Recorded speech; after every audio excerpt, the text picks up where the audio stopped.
দাওয়াত তাবলীগের তো অনেক প্রকার, অনেক প্রকার। একটা প্রকার হলো বেতলব মানুষের মধ্যে তলব পয়দা করা। বেতলব মানুষের মধ্যে তলব পয়দা করার জন্য যে দাওয়াত, সেই দাওয়াতের বিভিন্ন পদ্ধতি হতে পারে। একটি পদ্ধতি যেটা ইলিয়াস রহমতুল্লাহর মাধ্যমে শুরু হয়েছে, আল্লাহ তাআলার মেহেরবানি।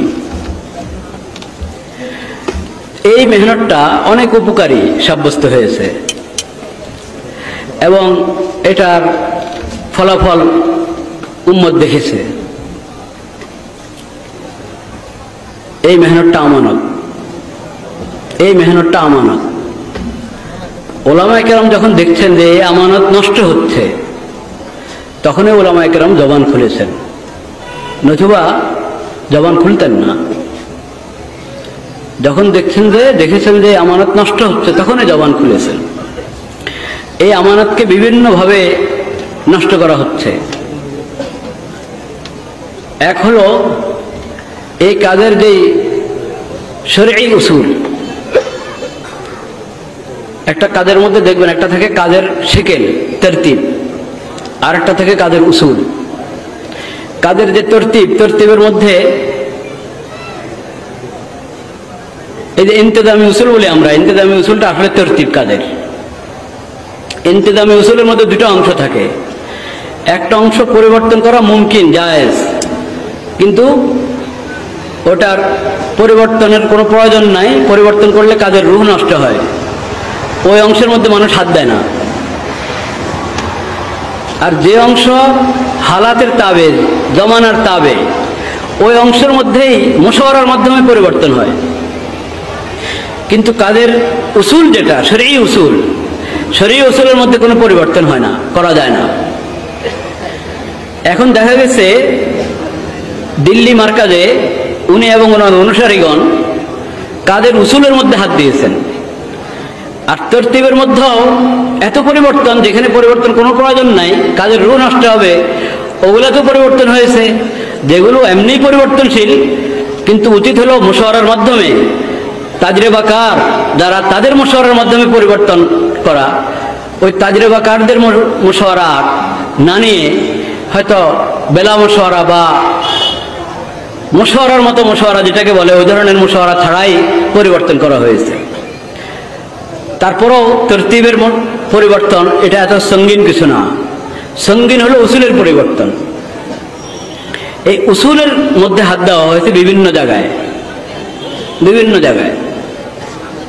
সেজন্য কাজের যে শরঈ হাইসিয়ত, ওই হাইসিয়তে পরিবর্তন করে দেওয়া হয়েছে। শরঈ হাইসিয়ত কোন জিনিসের পরিবর্তন করা, এটা শরীয়তে হাত দেওয়া, এটা ইহদাস ফিদ্দীন। মান আহাদাসা ফি আমরিনা হাযা মা লাইসা মিনহু ফাহুয়া রাদ্দুন। সেজন্য উলামায়ে কেরাম জবান খুলেছেন। সেজন্যই কথা এসেছে যে উনি আহলে সুন্নাত ওয়াল জামাতের রাস্তা থেকে বাইরে হাঁটা শুরু করেছেন। ওনার বয়ান অনেক গুমরাহের কথা পাওয়া যায়। কারণ ইহদাস ফিদ্দীন যদি করতে যায়, তো একটা গলত কথা তো আবিষ্কার করবে। এই গলত কথাটার আবার শরীয়ত নাম দিবে, সুন্নাত নাম দিবে, সিরত নাম দিবে। দুই অন্যায়। সিরত শরীয়ত যদি নাম দেওয়া হয়, এরপর এটার জন্য দলিল দিতে হবে। তো ইহদাস ফিদ্দীনের পক্ষে, মুহদাস আর বেদাতের পক্ষে দলিল পাবে কই? তো সেজন্য দলিল বিকৃত করতে হয়, তাহরিফ। এজন্য একটা ইহদাসের মধ্যে, একটা নব আবিষ্কারে তিনটা ভুল। আবিষ্কারটা, এটাকে শরীয়ত সুন্নাত নাম দেওয়া, এবং এটার জন্য দলিলের মধ্যে তাহরিফ করা, কমপক্ষে তিনটা থাকবে। এখন এটা এক দুই মাসালা না, এক দুই মাসালাতে না, অনেক কিছুর মধ্যে একের পর এক এটা করে চলছে। আর যে রুজুর কথা বলা হয়, রুজু তো সেই 2000 শেষ রুজু হলো 2018-এর শুরুতে, জানুয়ারিতে। এরপরে 2018-এর বয়ান আপনাদের হাতে থাকবে হয়তো। ওরা উর্দু মজমুয়া আছে, উর্দু বয়ানের মজমুয়া, বাংলা অনুবাদ সহ, উর্দু সহ আছে। এবং ওই পুরা বয়ান আপনার ওই তারিখ মতে, জায়গা মতে যেটা নিঃসন্দেহী করা আছে, ওখানে খোঁজ করলে আপনি সব পেয়ে যাবেন। 2019-এরও বয়ান আছে। ওই সব বয়ান পড়লে দেখা যায় কিসের রুজু। উনি ওনার যে আপত্তিকর কথাগুলো, গুমরাহের কথাগুলো, ওগুলো আগের চেয়ে আরো মজবুত করে, আরো কড়া করে বলে থাকেন। 2019-এর অনেকগুলো বয়ান আমার কাছে আছে, 18-রও আছে। ওগুলো অনেকগুলো লিখিত আকারও আছে, আর ওনার আওয়াজ একবার হুবহু ওনার আওয়াজে বয়ান শুনতে চাইলে সেটাও আছে। ওগুলোর মধ্যে দেখা যাচ্ছে উনি ওই আগের কথাই, কি যেমন ওনার যে ইয়েগুলো আপনার ইহদাস ফিদ্দিনের কথা যে বললাম, এই ইহদাস ফিদ্দিন এটার মধ্যে একটা বড় বিষয় হলো যে শরীয়তের হুকুম হলো কি, যে দাওয়াত, তালিম, তারবিয়ত, এই বিষয়গুলো শরীয়ত উন্মুক্ত রেখেছে।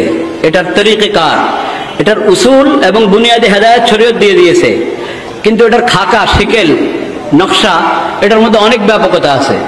শরীয়তের পরিপন্থী কোনো কিছু যুক্ত না হলেই মুবাহ, বিভিন্ন শিকেল হতে পারে, কিন্তু উনি একটা শিকেল ওটাকে নির্ধারণ করেছেন, যেটা যেমন ওনার শিকেলের একটা অংশ হলো এই কাজগুলো মসজিদের মধ্যে হওয়া সুন্নত, মসজিদের বাইরে হলে সুন্নত পরিপন্থী, মসজিদের বাইরে দাওয়াত সুন্নত পরিপন্থী, ওটা গাফলতের মাহল, ওখানে দাওয়াত না, ওখানে সংক্ষিপ্ত কথা বলে মসজিদে নিয়ে আসো, হাম আপসে মসজিদ মে বাত করনা চাহতে, এই কথা বলে মসজিদে নিয়ে আসো। মসজিদের বাইরে দাওয়াত সুন্নত পরিপন্থী, মসজিদের বাইরে তালিম হলে আমলের ফায়দা পাওয়া যায় না, মসজিদের বাইরে তরবিয়ত, এটা নব আবিষ্কার নাকি, এটা মসজিদে হতে হবে। তো যে কাজগুলোকে শরীয়ত রেখেছে মসজিদেও মসজিদের বাইরেও, এটাকে যদি কেউ করে দেয় নামাজের মতো, যে নামাজের জমাত যেরকম মসজিদে হওয়াই মূল বিধান, কোনো ওযর ছাড়া মসজিদের জমাত ত্যাগ করবে না, মূল বিধান হলো মসজিদের জমাতে শরীক হবে নামাজের জন্য। এখন যদি কেউ এটার জন্য যেগুলোকে শরীয়ত মসজিদের সাথে খাস করে নাই এই মশালা আবিষ্কার করে যে এগুলোও মসজিদের কাজ, দাওয়াত মসজিদের সাথে সম্পৃক্ত, মানে মসজিদের কাজ না, মসজিদেরই কাজ, তালিম মসজিদেরই কাজ, তরবিয়ত মসজিদেরই কাজ, মসজিদের বাইরে এটা আপনার সুন্নত পরিপন্থী বা এটার কোনো ফায়দা হবে না, কোনো বরকত হবে না, এই ধরনের কথা, এটা ইহদাস ফিদ্দিন কিনা, দিনের মধ্যে নতুন আবিষ্কার কিনা, খামর দেখি আপনারা, নব আবিষ্কার না, ইহদাস ফিদ্দিন, স্পষ্ট ইহদাস ফিদ্দিন এগুলা। কারণ শরীয়ত এগুলো বলছে মসজিদে হতে পারে, ঘরেও হতে পারে, যে কোনো জায়গায় উন্মুক্ত রেখেছে। যেটাকে শরীয়ত উন্মুক্ত রেখেছে এটাকে আপনি মসজিদে সীমাবদ্ধ করে দিবেন, আর মসজিদের বাইরেটাকে সুন্নত পরিপন্থী বলে দিবেন, বেবরকতের কথা বলে দিবেন, তো এর মানে তো খায়রুল কুরুন থেকে নিয়ে সবার উপর আক্রমণ করলেন। খায়রুল কুরুনে মসজিদের মধ্যেও তালিম ছিল, মসজিদের বাইরেও তালিম ছিল, মসজিদের ভিতরেও তারবিয়ত ছিল, মসজিদের বাইরেও তারবিয়ত ছিল, মসজিদের ভিতরে দাওয়াত ছিল, মসজিদের বাইরেও দাওয়াত ছিল। বরং মসজিদের বাইরে দাওয়াতের তো মূল ময়দান হলো মসজিদের বাইরে। এখন যদি মসজিদের বাইরে দাওয়াতকে সুন্নত পরিপন্থী বলে দেওয়া হয়, তো এটা শরীয়তে হাত দেওয়া কি দেওয়া না, শরীয়তের বিধানকে বিকৃত করা, পরিবর্তন করা কিনা। আচ্ছা, দাওয়াতের ইমানি হালকা কায়েম করা, এটা একটা আপনার তাজকিয়ার তারবিয়তের অংশ, আপনার ইসেরও এই দাওয়াতের অংশ, ইমানি হালকা কায়েম করা। ইমানি হালকা যে কোনো জায়গায় কায়েম করা যায়, শরীয়ত এটাকে উন্মুক্ত রেখেছে। উনি বলেন ইমানি হালকা নাকি শুধু মসজিদেই, সেটার জন্য এখন দলিল দিবে কোথেকে? তো দলিল দিচ্ছেন এমন রেওয়ায়েত দিয়ে যেখানে মসজিদের কয়েদ নাই, মসজিদের কথা নাই। ইজলিস বিনা নৌমিন সাআতান, মসজিদের কথা নাই। তাল বিনা কুম বিনা, মসজিদের কথা নাই রেওয়ায়েতে। যে রেওয়ায়েত উনি পেশ করছেন ওখানে মসজিদের কথা নাই, কিন্তু ওই রেওয়ায়েতের উনি ব্যাখ্যা দেওয়ার সময় নিজের থেকে মসজিদের কথা দাখিল করে দেন, যুক্ত করে দেন, যে আসো আমার সঙ্গে মসজিদ। অথচ আরবি বর্ণনা যেটা পেশ করছেন ওটাতে মসজিদের কথা নাই, উনি এটার অনুবাদ বা ওটার ব্যাখ্যা দিতে গিয়ে নিজের থেকে মসজিদের কথা যুক্ত করে দেন, আর ওটা দিয়ে দলিল দিচ্ছেন যে এটাগুলো মসজিদের সাথে খাস। অথচ ওই রেওয়ায়েতে যদি মসজিদ শব্দ থাকতো তাও মসজিদের সাথে তাখসিস, কথা বোঝা যায় না। মসজিদেও একটা ময়দান এই সমস্ত কাজের, এটা বোঝা যায়, মসজিদের সাথে খাস এই কথা বোঝা যায় না। এইভাবে তাহরিফে লফজি এবং তাহরিফে মানবী করে করে শরীয়তের বিধানের মধ্যে বিভিন্ন জায়গায় হাত দেওয়া হচ্ছে। এই ইহদাস ফিদ্দিন, এটা হলো দাওয়াতি মেহনতের আপনার মধ্যে যে এখন মৌলানা সাদ সাহেবের কারণে এবং ওনার অনুসারীদের কারণে, এতাআদি ভাইদের কারণে যে সমস্যা দেখা দিয়েছে, যে ফিতনা দেখা দিয়েছে, ওটার বড় একটা খতরনাক দিক হলো এটা ইহদাস ফিদ্দিন, মেহনতের মধ্যে বেদাত ঢুকানো, আবার উল্টা এই বেদাতকে সুন্নত এবং সিরতের নাম দেওয়া, এবং এই দাবি করা যে মৌলানা সাদ সাহেব কাজকে সিরতের উপর উঠাতে চাচ্ছেন, এজন্য যত ইখতিলাফ, কাজকে সিরতের উপর উঠেতে চাচ্ছেন এই জন্য যত ইখতিলাফ। নতুবা ওই অন্যরা চায় না সিরতের উপরে কাজ উঠেতে, অন্যরা চায় যে মাশায়েখের তাজরিবার ভিত্তিতে কাজ করবে, উনি চান সিরত মোতাবেক কাজ করবেন, এই জন্য দ্বন্দ্ব। বলেন নাউযুবিল্লাহ। মানে এহদাস করছে, নব আবিষ্কার করছে, বিধানে হাত দিচ্ছে, আবার ওটাকে সিরত নাম দিচ্ছে, সুন্নত নাম দিচ্ছে। কত ভয়াবহ এটা! এবং সেটার জন্য তাহরিফ করতে হচ্ছে। এজন্য প্রতিটা জিনিসের মধ্যে এই কমপক্ষে 3টা অপরাধ, 3টা অন্যায় থাকবে। সেজন্য ওলামায়ে কেরাম ফিকিরমন্দ হয়ে এই বিষয়ে তম্বি করা ইমানি দায়িত্ব মনে করেছেন, সেজন্য তম্বি করেছেন। এটা তো একটা দিক বললাম। এরকম ভাবে আল্লাহ তাআলা হেদায়েতের জন্য পাঠিয়েছেন নবী রাসূলদেরকে। সর্বশেষ নবী, আখির নবী হযরত মুহাম্মদ মুস্তাফা সাল্লাল্লাহু আলাইহি ওয়াসাল্লাম, খাতামুন নবিয়্যিন লা নবিয়্য বাদাহু। হযরত মুহাম্মদ মুস্তাফা সাল্লাল্লাহু আলাইহি ওয়াসাল্লাম এবং আগের যত নবী রাসূল এসেছেন, আল্লাহ সবাইকে হেদায়েতের জন্য পাঠিয়েছেন। তাদের সিরতকে আল্লাহ তাআলা নমুনা বানিয়েছেন, উসওয়া হাসানা বানিয়েছেন। তাদের সিরত পেশ করতে হবে উম্মতের সামনে, ওখান থেকে উম্মত যাতে আদর্শ গ্রহণ করতে পারে, শিক্ষা গ্রহণ করতে পারে। মাওলানা সাদ সাহেবের একটা সমস্যা, অনেক দিন থেকে, বেশ পুরানো সমস্যা। আমরা ভেবেছি মুসা আলাইহিস সালামের ব্যাপারে আক্রমণাত্মক কথা বলার পরে যখন রুজু করেছে, এটা হয়তো উনি এখন ছেড়ে দেবেন, এটা আর এই কাজ আর করবেন না। কিন্তু এই কাজ এখন উনি করে যাচ্ছেন। নবীদের সিরত, নবী রাসূলদের সিরত, ওনাদের ঘটনা এমনভাবে পেশ করেন যে ওখানে উনি ত্রুটি দেখাচ্ছেন নবীদের, যে নবী খেয়াল করেন নাই, ওনার ভুল হয়ে গেছে, এটা খেয়াল করা দরকার ছিল, খেয়াল করেন নাই। এই ভঙ্গিতে উনি উপস্থাপন করেন নবী রাসূলদের ঘটনা। বলেন নাউযুবিল্লাহ। একবারে কাছাকাছি সময়ের ঘটনা আছে। 24/9/2019, 24/9/2019 সুলাইমান আলাইহিস সালামের ব্যাপারে ঘটনা। সুলাইমান আলাইহিস সালামের ঘটনা যেটা কোরআনে প্রশংসা দিয়ে শুরু করেছেন আল্লাহ তাআলা, নি'মাল আবদু ইন্নাহু আওয়াব। সেই ঘটনাকে উনি আপত্তিকর ভঙ্গিতে পেশ করছেন, এমন ভঙ্গিতে পেশ করছেন যে সুলাইমান আলাইহিস সালাম নাউযুবিল্লাহ আল্লাহর পরীক্ষা পাশ করেন নাই, এমন একটা ওনার উপস্থাপন আছে। আমার কাছে লেখাও আছে, তারিখ তো বলে দিলাম, ওই তারিখ আপনারা বের করতে পারবেন।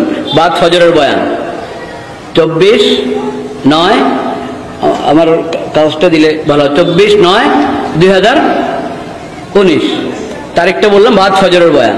আপনারা নিজেরাই সার্চ করে বের করতে পারবেন।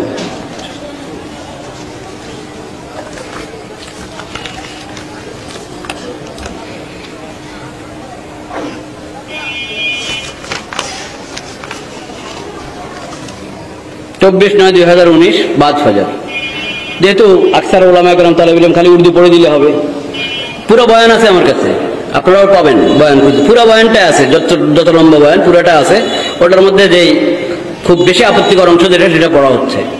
अंबिया को भी असबाब इसीलिए मिलते हैं, अंबिया को भी असबाब इसीलिए मिलते हैं। सुनो तो सही मैं क्या कह रहा, अंबिया को भी असबाब इसीलिए मिलते हैं, हमारी तो क्या हैसियत है। अंबिया को भी असबाब अल्लाह इसीलिए देते हैं, सुनो गौर से, अंबिया को भी अल्लाह असबाब इसीलिए देते हैं कि देखना चाहते हैं कि इस वक्त या इस सबब कि इस वक्त ये इस सबब की वजह से मुझे याद रखते हैं या सबब की वजह से मेरा हुक्म ज़ाया हो जाता है। असबाब इसीलिए देते हैं, अंबिया को भी अल्लाह असबाब इसीलिए देते हैं कि देखना चाहते हैं कि इस वक्त ये इस सबब की वजह से मुझे याद रखते हैं या सबब की वजह से मेरा हुक्म ज़ाया हो जाता है। सोचो तो सही, सुलेमान अलैहिस्सलाम को ऐसे घोड़े दिए अल्लाह ने, ऐसे घोड़े नादिर और नायाब जो कभी ना इससे पहले रहे और ना इसके बाद भी कभी हुए। ऐसे घोड़े बड़े खूबसूरत, हवा में उड़ते थे सवार को लेकर, इतने कवी कि हवा में उड़ते थे, समंदर में तैरते थे और जमीन पर दौड़ते थे। बड़े खूबसूरत घोड़े। सुलेमान अलैहिस्सलाम इन घोड़ों को देखने में मशगूल हो गए, सुलेमान अलैहिस्सलाम इन घोड़ों को देखने में मशगूल हो गए, घोड़ों को देखने में मशगूल हो गए। सुलेमान अलैहिस्सलाम घोड़ों को देखने में मशगूल हो गए और ऐसे मशगूल हुए कि असर की नमाज कदा हो गई और सूरज डूब गया घोड़े देखने में। अल्लाह ने बनाया, अल्लाह ने कैसे बनाया, अल्लाह ने ऐसे बनाया।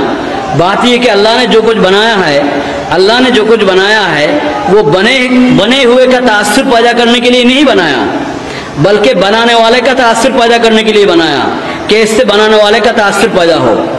बस कुफ्फार वो हैं जो बने हुए से मुतासिर होते हैं और मुसलमान वो हैं जो बनाने वाले से मुतासिर होता है। बना हुआ बनाने वाले के तारुफ के लिए है। इस वक्त अल्लाह को याद करते, इस वक्त अल्लाह को याद करते उनको देखने में मशगूल हो गए और असर की नमाज कदा हो गई। देखा वक्त अरे असर नहीं पढ़ी, इतना गम असर की नमाज के कदा होने का, तलवार मंगाई और सारे घोड़े काट कर खत्म कर दिए, कोई बाकी नहीं रखा कि उनकी नस्ल ही खत्म कर दो, इसलिए कि इन घोड़ों को देखने की वजह से असर की नमाज कदा हो गई। सोचो, जिन्हें अपने अमल के ज़ाया होने का गम होता है अल्लाह उसके अमल को ज़ाया नहीं करते, जिन्हें अपने अमल के ज़ाया होने का गम होता है अल्लाह उसके अमल को ज़ाया नहीं करते। कहा तलवार लाओ और सारे घोड़े खत्म। कहा है अल्लाह मुझे आज की असर पढ़नी है, मुझे नहीं चाहिए घोड़े, मुझे आज की असर चाहिए। 24/9/2019 বাদ ফজর। তো আসবাব আল্লাহ পরীক্ষার জন্য দিয়েছেন। ওই পরীক্ষার মধ্যে ওনার ভাষা হলো সুলাইমান আলাইহিস সালামের দরকার ছিল এখন আল্লাহকে স্মরণ করা, তা না করে উনি ঘোড়া দেখার মধ্যে মগ্ন হয়ে গেলেন। আল্লাহকে স্মরণ করা দরকার ছিল, 2 বার বলছেন আল্লাহকে স্মরণ করা দরকার ছিল, এখন আল্লাহকে স্মরণ করা দরকার ছিল, কিন্তু উনি ঘোড়া দেখতে ব্যস্ত হয়ে গেলেন। সুলাইমান আলাইহিস সালামের এই ঘোড়াগুলো ওইগুলো আল্লাহ রাস্তার ঘোড়া ছিল না? এগুলো তো আল্লাহ রাস্তার ঘোড়া ছিল নাকি দুনিয়াদারদের? দুনিয়ার ধন সম্পদ যেমন থাকে দুনিয়াদারদের, ওইরকম ঘোড়া ছিল সুলাইমান আলাইহিস সালামের। কথা বলেন না কেন? সুলাইমান আলাইহিস সালামের ঘোড়াগুলো আল্লাহ রাস্তার ঘোড়া ছিল না? তো আল্লাহ রাস্তার ঘোড়ার দেখভাল করে, এটা তো নেক আমল। তুমি তো আল্লাহ রাস্তার ঘোড়ার দেখভাল করছেন, এই দেখভাল করছেন লম্বা সময় এই দেখভাল করছেন, এর ভিতরে ওনার ওই দিনের ওজিফা, কোরআনে তো জিকিরের কথা আছে, কোরআনের শব্দ তো হলো জিকির, ওই দিনের যে জিকিরের ওজিফা সেটা থেকে গেছে, সেটার জন্য সুলাইমান আলাইহিস সালামের আফসোস হয়েছে। উনি নিয়েছেন এক তাফসীর আছে ওই জিকিরের দ্বারা উদ্দেশ্য আসরের নামাজ সেটা নিয়েছে, কিন্তু তাফসীরওয়ালারা বা কোরআনের মধ্যে কে কথা বলেছে যে এটা আসবাবের পরীক্ষার মধ্যে সুলাইমান আলাইহিস সালাম সফল হন নাই, এবং উনি এই আসবাব দেখতে গিয়ে খালেকে আসবাবকে ভুলে গেছেন। মুসলমান তো জিনিস দেখে জিনিসের বানানোওয়ালাকে দেখার জন্য, কিন্তু সুলাইমান আলাইহিস সালাম তো জিনিসের মধ্যে মগ্ন হয়ে গেছেন, জিনিসের বানানোওয়ালা যিনি, ওই আসবাবের বানানোওয়ালা যিনি, তার জিকির তার ইয়াদের কথা ভুলে গেছেন। এ হলো ওনার উপস্থাপন। এটা কি আপত্তিকর কিনা? আপত্তিকর। এটার মধ্যে বেয়াদবির আশঙ্কা আছে কি নাই? আছে। তো এটা কি কোনো দায়ের জন্য সাজে? যে নবী রাসূলকে আল্লাহ তাআলা হেদায়েতের জন্য এবং আদর্শ হিসেবে পাঠিয়েছেন, তাদের সিরতের ঘটনা কোরআন প্রশংসা হিসেবে আনে, আপনি এটার মধ্যে বাড়ায়